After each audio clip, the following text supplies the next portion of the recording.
Doctora Clara López Obregón, bienvenida definitivamente, un placer tenerla por estas tierras de Santiago de Cali.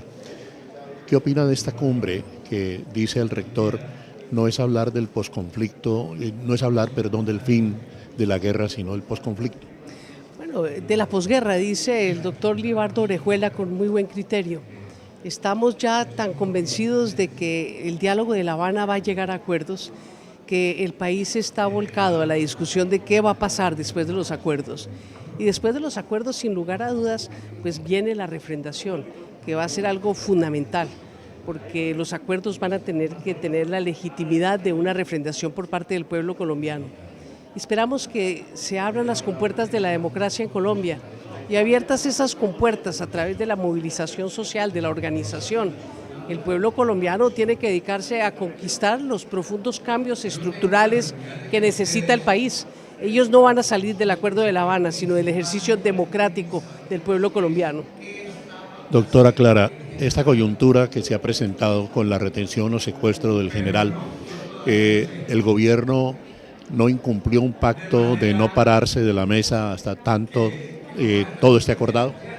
Bueno, aquí lo que pasa es que hay dos negociaciones en curso. La negociación de la mesa de La Habana, y el gobierno también tiene que estar negociando con todos los factores de poder al interior del país. Y eso es lo que ha sucedido.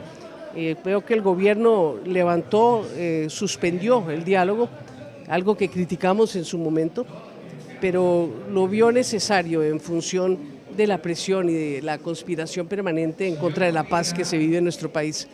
Pero en buena hora la guerrilla, inmediatamente, con una gran madurez, tomó la determinación de poner en libertad al general, a sus acompañantes, a 2 soldados de Arauca, y pienso que eso ha demostrado 2 cosas: la gran madurez de la guerrilla, su gran capacidad de reacción, que está al mando de sus tropas y que tiene una voluntad de paz comprobada.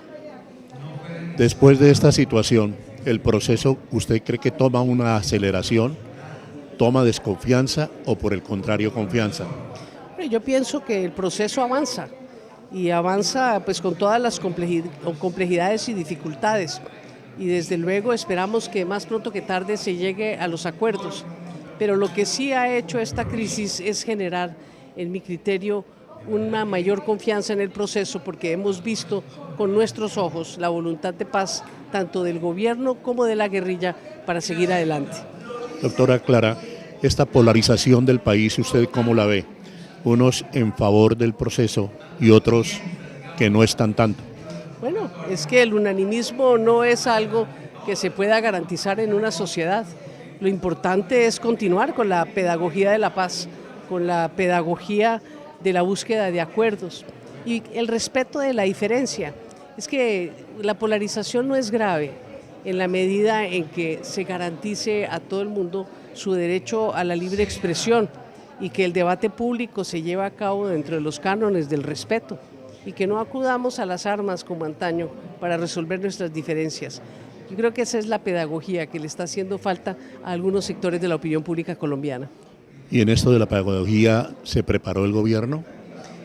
Es que la pedagogía, desde luego, le corresponde al gobierno, pero nos corresponde absolutamente a todos. Por eso hoy, en este tercer encuentro nacional o Foro Nacional por la Paz de la Universidad Libre, estamos haciendo pedagogía por la paz. No hay una semana en que yo no asista a 2 o 3 foros. Estamos haciendo pedagogía por la paz. Esa pedagogía la tenemos que hacer todos los colombianos. Pero fuera de las aulas y fuera de estos recintos, esa pedagogía que reclama el doctor Libardo Orejuela, en el sentido de que la Colombia está en las calles. Sí, ese es un problema de fondo, porque los medios de comunicación están todavía en la matriz de opinión del pasado. En mi criterio, no hacen sino batir los tambores de la guerra y le dan mucho más cabida a quienes están en contra del proceso de diálogo de La Habana que a quienes estamos a favor de él. Es una falta de equilibrio en los medios de comunicación masivo que no ayuda al proceso de la pedagogía por la paz. Doctora Clara, muchísimas gracias. La visión política en este momento sobre el país, ¿cuál es? Bueno, Colombia está en un momento de crisis, no solamente La Habana, sino en términos generales, pero las crisis son creativas, las crisis tienen en sí las semillas de los profundos cambios. y nos corresponde a todas las colombianas, a todos los colombianos, poner de nuestra parte, organizarnos, estructurarnos para dar el debate y para ganar la lucha por los cambios sociales, políticos y económicos que el gobierno no ha traído al país. La doctora Clara López Obregón, definitivamente en esta cumbre tercera nacional por la paz. Definitivamente la paz es equidad social, es compromiso con el bien común, es reconciliación y perdón, pero sobre todo la paz es empatía, es la capacidad de ponernos en el zapato del otro y sobre todo de tener conciencia de cómo nuestra conducta repercute en su vida, definitivamente.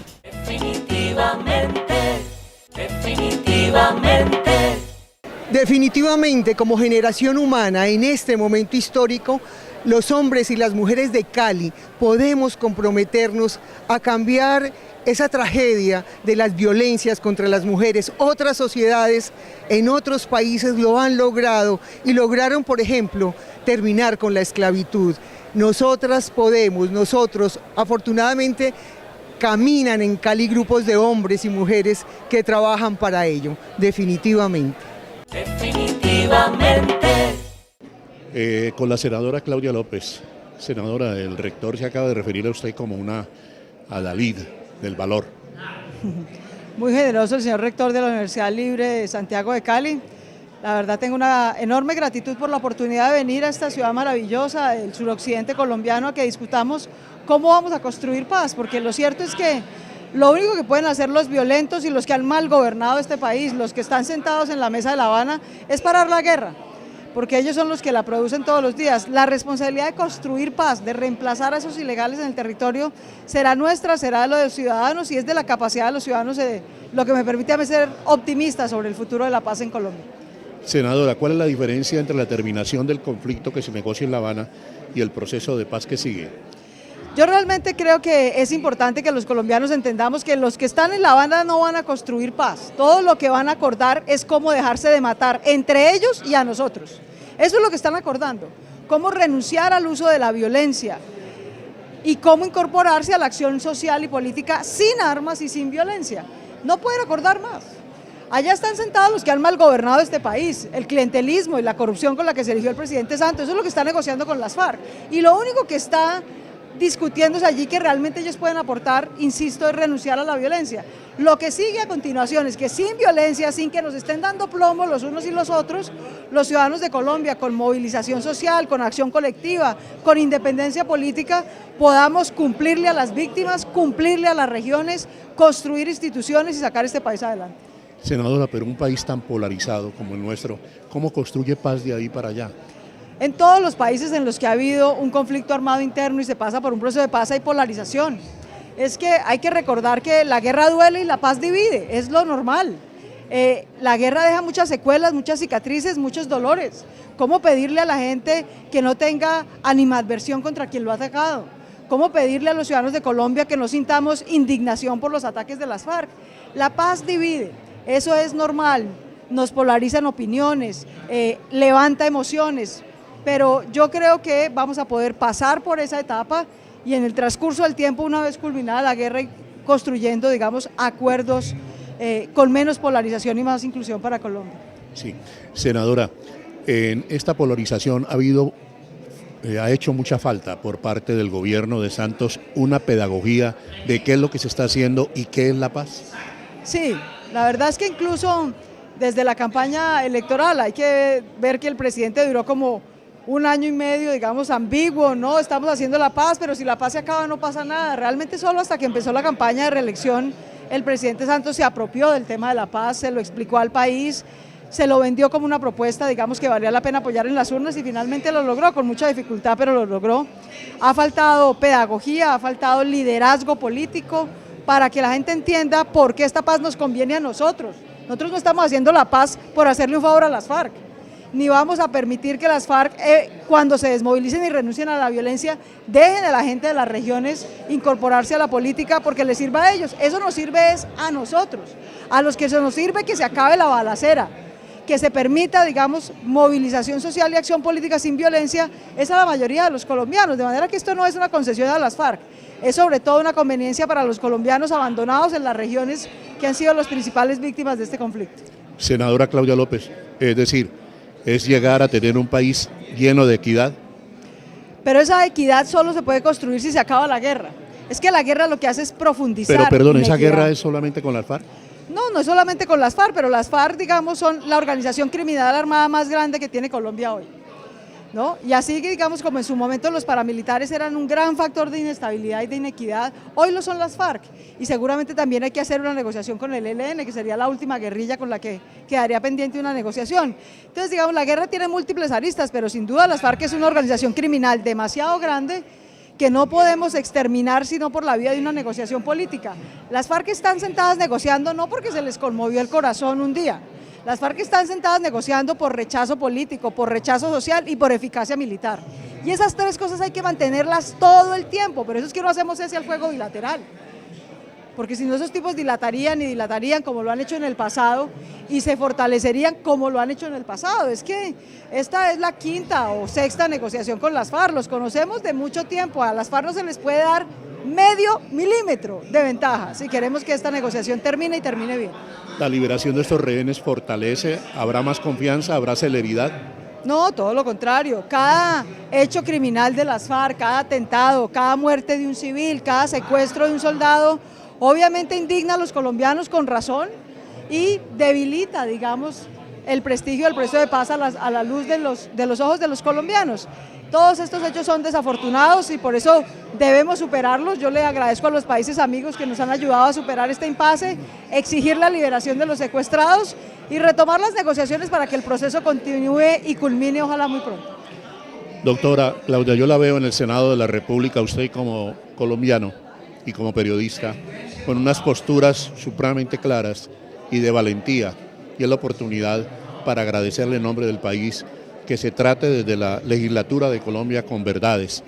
¿Usted cree, por la experiencia que ha tenido ya en estos días de senaduría, que este es el Senado inteligente, disciplinado, capaz para...?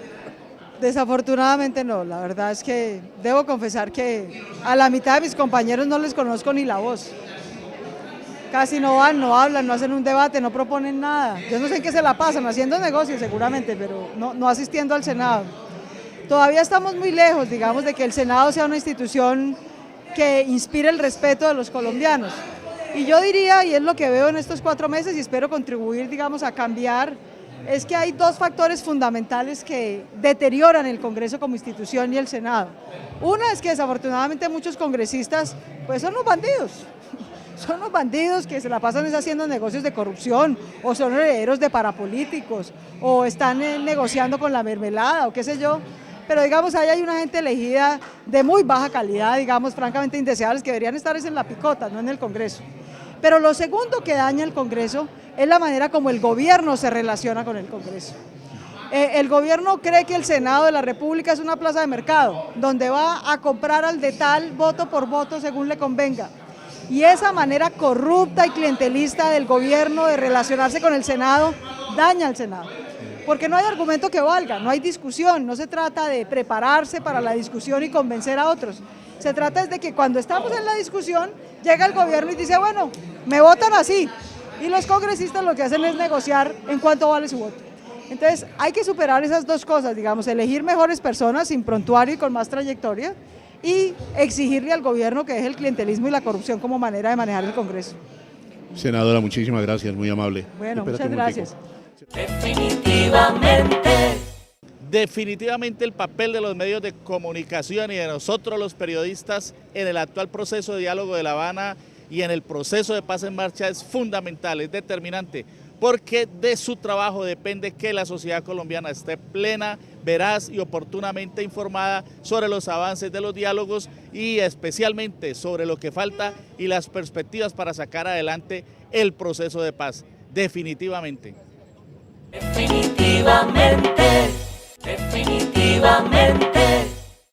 Definitivamente, amar es mucho más que querer, que decir palabras bonitas o tener atracción sexual.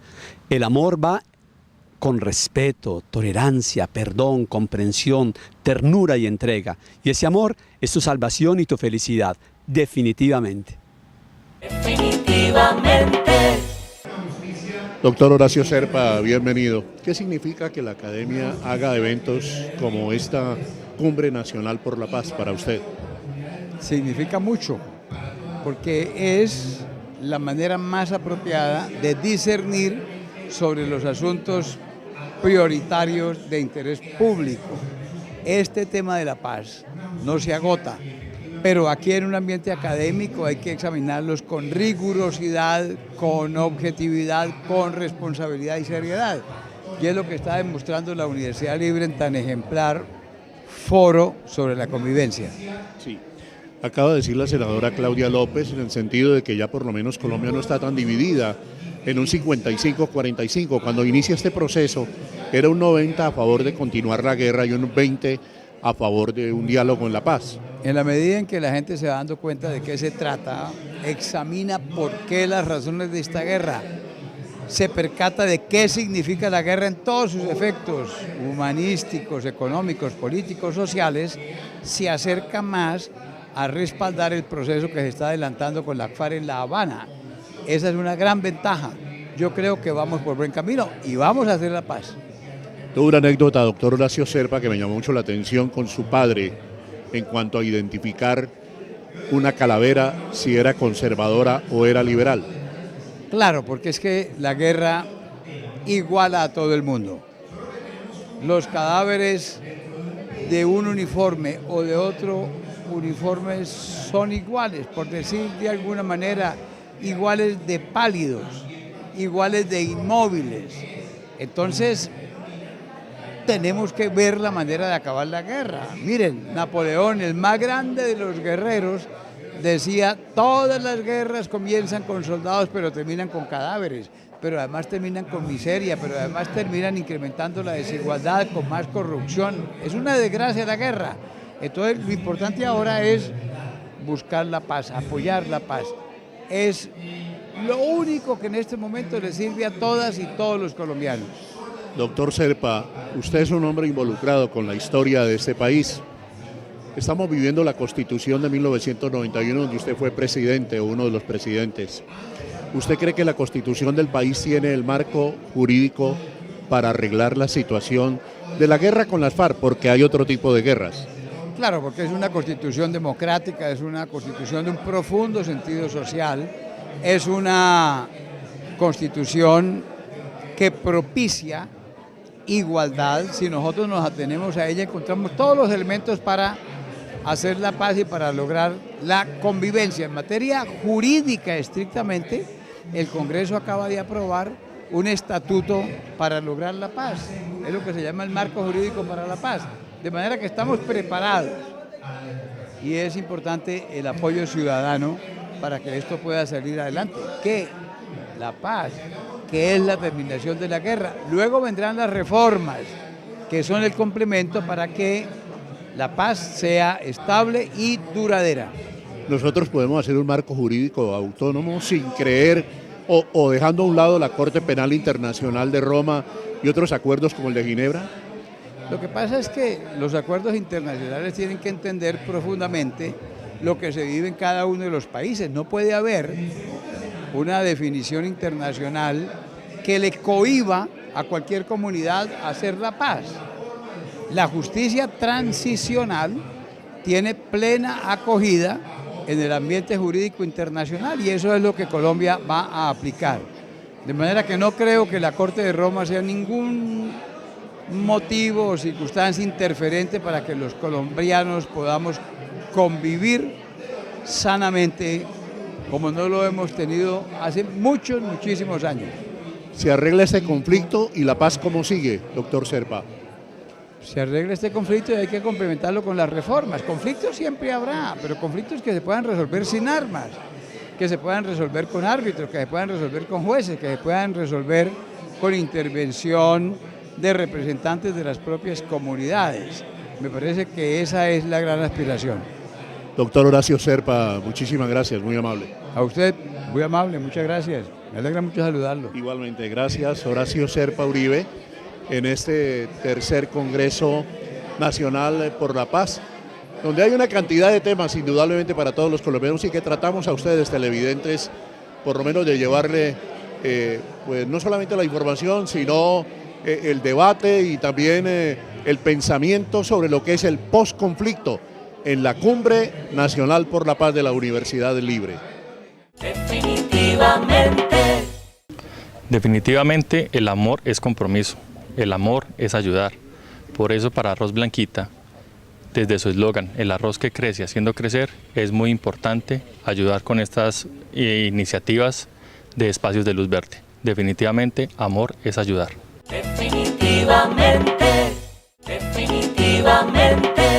Definitivamente el periodismo es responsabilidad social, compromiso, ética profesional y una fuerte formación sociohumanística. Definitivamente. Nuestro invitado es el doctor Antonio Lizarazo. Él pertenece como asesor de la mesa de negociación en La Habana, en el campo de lo político, y asesor también precisamente del consejero de paz, el doctor Sergio Jaramillo. Doctor Lizarazo, bienvenido a Definitivamente un placer. Y bueno, hablemos de la mesa de negociación. Bueno, muchas gracias por la invitación.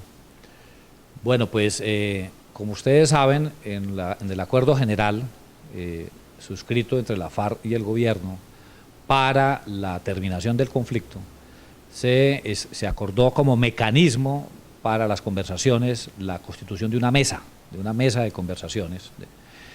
Mesa que funciona en La Habana, como todos sabemos, una mesa que está integrada por delegados tanto del gobierno como de la FARC y con el acompañamiento de los países garantes, Noruega y Cuba. A esa mesa asisten 10 delegados del gobierno, 10 delegados de la FARC, los 2 delegados de Noruega y dos delegados de Cuba. Las conversaciones tienen también, esa mesa tiene, digamos, unas reglas de juego. Esas reglas de juego son básicamente las siguientes. Primero, y la más importante y la que todos debemos tener muy, muy claro, es que nada está acordado hasta que todo esté acordado. Es decir, se va avanzando en las conversaciones, se va llegando a acuerdos parciales, pero esos acuerdos parciales no son definitivos hasta tanto no se llegue a un acuerdo final y completo sobre la agenda. Esa es otra característica muy importante. La mesa solo se ocupa de los temas de la agenda. Es decir, allá no se llevan temas espontáneamente que surgen, ni los temas de la coyuntura, ni los problemas del país, sino son únicamente los temas que previamente en el acuerdo general se establecieron. Son 6 temas los que forman parte de la agenda de conversaciones.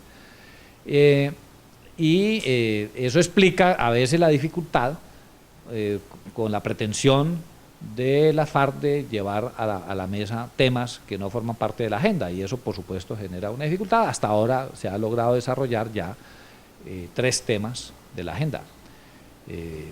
Por eso se dice que nunca antes en la historia de las conversaciones se había logrado avanzar tanto en un acuerdo. Otra característica de la mesa de conversaciones es su metodología de trabajo. Digamos, allí se discute ampliamente entre los delegados en forma directa. Esa es una característica muy importante. En otros procesos de paz se utilizan intermediarios o países amigos. Aquí, en esta mesa, es conversación directa entre las partes. No hay intermediarios, Los garantes, los países garantes, solamente intervienen en casos muy especiales como el que acaba de ocurrir con el caso del general, el secuestro, y intervienen para buscar un mecanismo con el propósito de que la mesa pueda seguir trabajando. En la mesa, entonces, luego de amplias discusiones, se crean unas subcomisiones para redactar los acuerdos finales, y ese es, digamos, como el modus operandi de la mesa de conversaciones. Sí. Así como usted lo señala ahora, nada está acordado hasta que todo esté acordado. También creo que otra condición es que no se paraban de la mesa. Entonces, yo le pregunto, en esta coyuntura del general, ¿por qué el gobierno se paró de la mesa? Bueno, no, yo ese tema sí no lo puedo resolver. Indudablemente son asuntos que corresponden al fuero del presidente de la República, que es quien conduce, digamos, la delegación como jefe de Estado. De tal manera que no podría responderle esa pregunta, pero indudablemente, digamos, el propósito de ese mecanismo, además de que funcione fuera del país, sin tregua, sin suspender las operaciones militares y la confrontación, digamos, pues se pactó y por eso se acordó que fuera afuera, digamos, que las conversaciones se realizaran en La Habana. Pero bueno, lo demás pues ya son temas que escapan a mi participación como asesor de la delegación. Sí. Doctor Antonio, hablemos de algo puntual, lo que usted ha estado más cerca, aunque usted ha estado participando en toda la actividad de La Habana, pero en lo político, ya ha habido un acuerdo. Ese acuerdo, ¿hasta dónde ha llegado para que los colombianos que ven este programa y los españoles y colombianos que lo van a ver en España sepan, conozcan hasta dónde se ha alcanzado un acuerdo en lo político?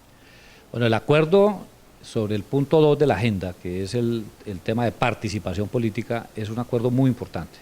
Es un acuerdo muy importante porque básicamente, digamos, además ese es el acuerdo, el corazón de la terminación del conflicto, de eso se trata. O sea, el acuerdo básicamente, el objetivo fundamental del acuerdo es proscribir las armas y la violencia como método de acción política. O sea, y en sentido contrario a la famosa expresión de Clausewitz de que la guerra es la continuación de la política, en este caso el acuerdo es una garantía de que la política será una continuación de la guerra, porque no se trata de terminar el conflicto, la controversia, las diferencias, porque existen. El acuerdo no es, las conversaciones no giraron alrededor de la plataforma ideológica y programática de la FARC, no se trataba de convencer a la FARC de que deben pensar o luchar por determinadas cosas distintas a las que los ha motivado. Ellos tienen el derecho legítimo a luchar por sus ideales y por su plataforma programática. El acuerdo básicamente gira entonces sobre cuestiones, sobre reglas de juego, sobre las reglas de juego de la democracia. Por eso el acuerdo no contempla reglas sustanciales, no hay un acuerdo sobre cuestiones sustanciales de las reglas de juego del sistema democrático, sino sobre reglas procedimentales. Para luego, en democracia, cuando abandonen las armas, cuando hagan dejación de las armas, cuando se hayan transformado en un actor político en democracia, entonces se activarán esos mecanismos que se acordaron, como por ejemplo, en materia de oposición. Se reitera el compromiso del Estado colombiano de adoptar un estatuto de la oposición, pero no se acuerda con la FARC cuáles son las garantías de la oposición. Ese tema se va a discutir en democracia en una comisión que se acordó crear con todos los demás partidos y movimientos políticos y con otros actores políticos importantes de la sociedad representativos. Se acordarán entonces las reglas, las garantías que debe contener ese estatuto de la oposición. Lo mismo ocurre en materia de participación social. Entonces se acuerda revisar la normatividad y la institucionalidad en materia de mecanismos de participación, y lo que no se llega allí en La Habana a decir qué es lo que hay que hacer, sino cómo. Y entonces se acuerda un mecanismo para discutir en democracia. Ellos serán uno más de los actores que viene a discutir con todos los demás actores democráticos cuáles serán las reglas de juego de ese estatuto. Pedagogía de la Paz en la tercera Cumbre Nacional por la Paz organizada por la Universidad Libre. Definitivamente. Soy Jean-Marc de Greff, presidente de la Universidad Libre Internacional de Bruselas y abogado. Como abogado, como europea tierra del derecho humano, tierra del derecho romano, yo quiero la paz para todos los colombianos, porque sin paz no hay justicia. Sin justicia, definitivamente no hay democracia. Definitivamente, definitivamente. Definitivamente, lo único que pueden hacer las clases que nos han mal gobernado y las FARC por los colombianos es acabar la guerra. Eso es lo único que pueden hacer, eso es lo único que esperamos de La Habana. Somos nosotros, los ciudadanos de Colombia, decentes, trabajadores, echados para adelante, los que vamos a hacer la paz, los que vamos a reemplazar a esa clase política corrupta y a esos criminales de las FARC por instituciones que nos puedan dar mayor bienestar, definitivamente. Definitivamente.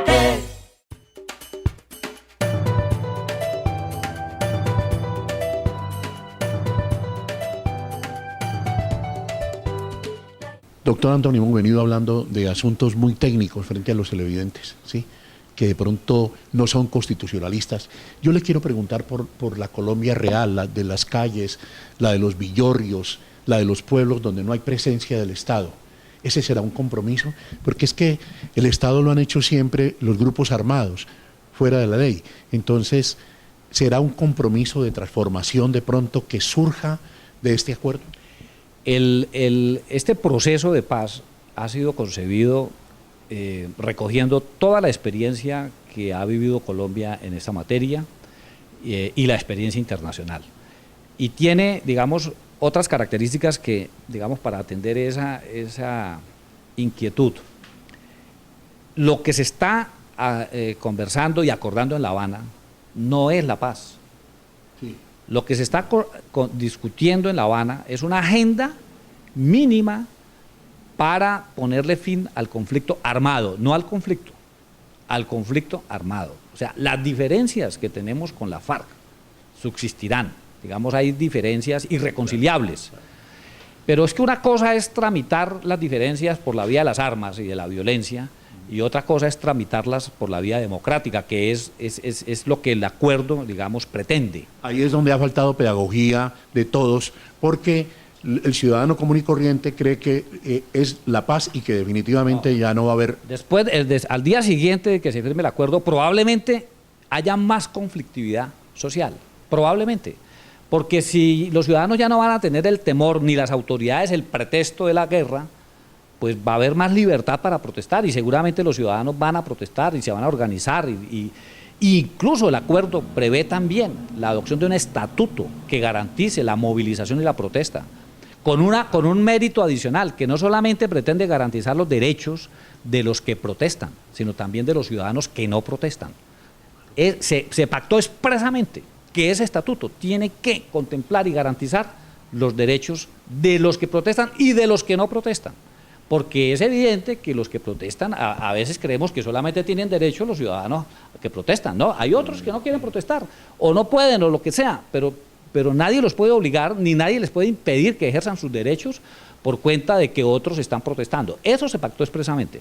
Y entonces, el acuerdo tiene otra característica muy importante, que una vez se pacte la terminación del conflicto y la dejación de las armas, entraremos en una fase de construcción de la paz.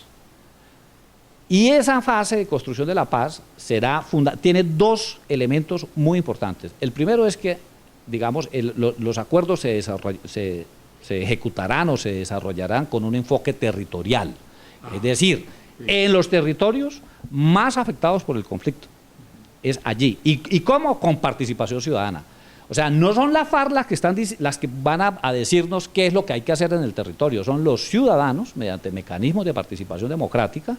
Por eso se acuerda también hacer una revisión de los mecanismos para garantizar mayor incidencia de esos mecanismos y para apoyar a las organizaciones sociales y a los ciudadanos para dotarlos de una mejor capacidad de participación, porque es que uno no puede hacer veeduría, uno no puede hacer participación si no tiene una cierta... Y ahí quiero llamar la atención desde la Universidad Libre sobre ese punto.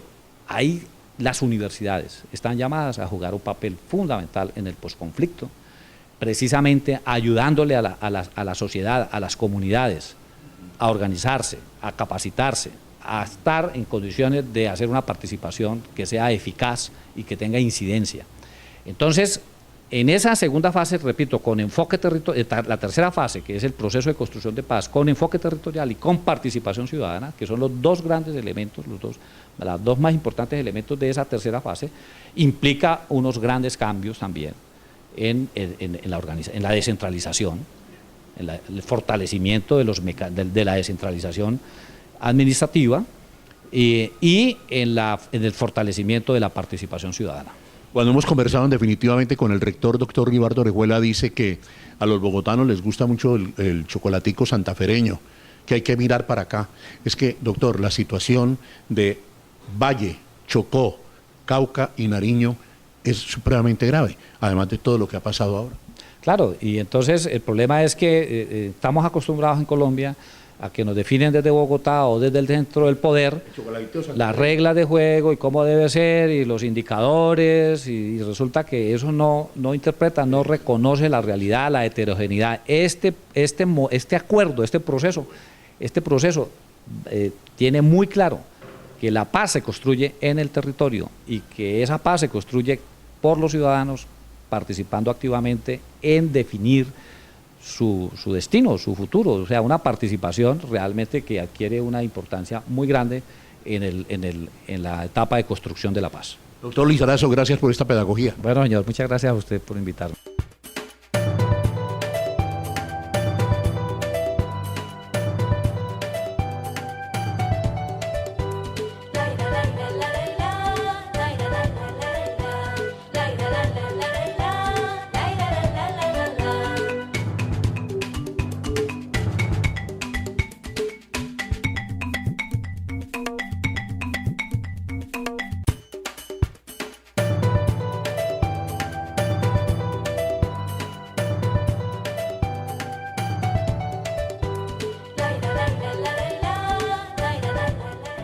Definitivamente